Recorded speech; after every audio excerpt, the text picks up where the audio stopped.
Hi. So in Charlottesville, we have the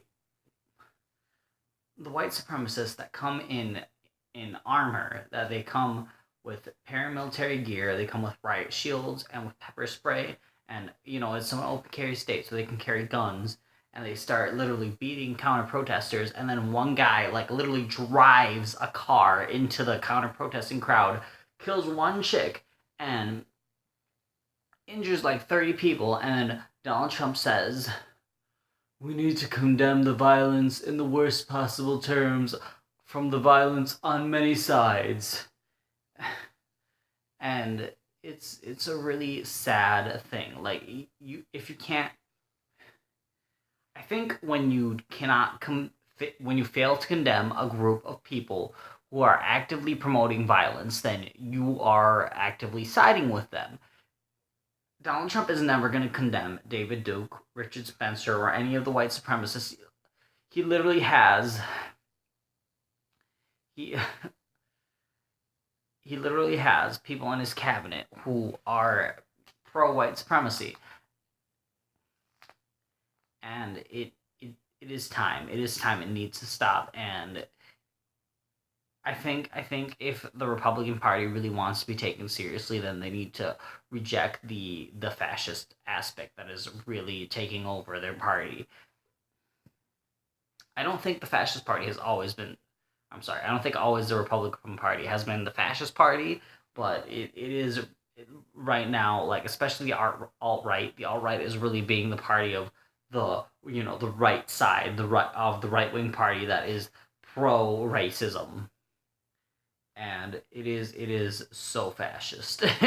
It is coming off so fascist, and it's not okay. It is very anti-America, and if you don't want to be people protesting people protesting taking down these monuments have literally been marching saying Russia is our friend, and Russia clearly wants us to spread fascism. And sometimes I think, not to blame Russia for our problems, but sometimes I think that it is Russia that is coming in and convincing white people that all the problems that they have in their lives are because of minorities, and they would have no problems if there was no minorities in the world.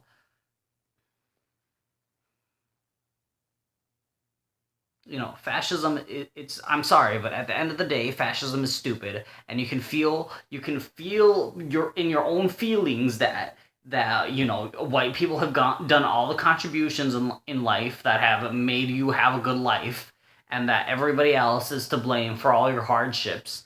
But at the end of the day, whether or not there are minorities in the world, you're still going to have problems. And then who are you going to have to blame when there's nobody else there? But I guess you'll find out when you genocide everybody else.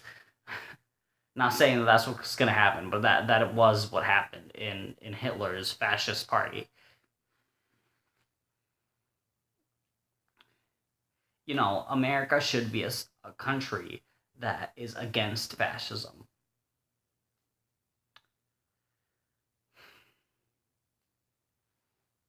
We didn't go through all this crap just to believe that, just to let white supremacy be a common aspect of our lives.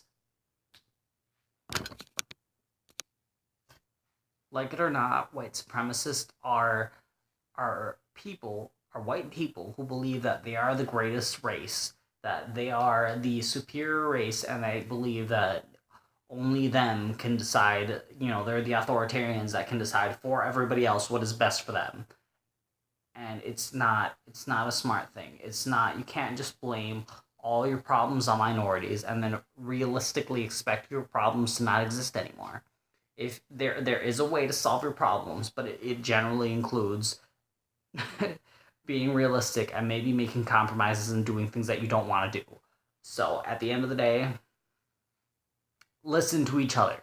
And really, if Donald Trump is responsible for this too, he needs to take his own responsibility in not condemning white supremacy.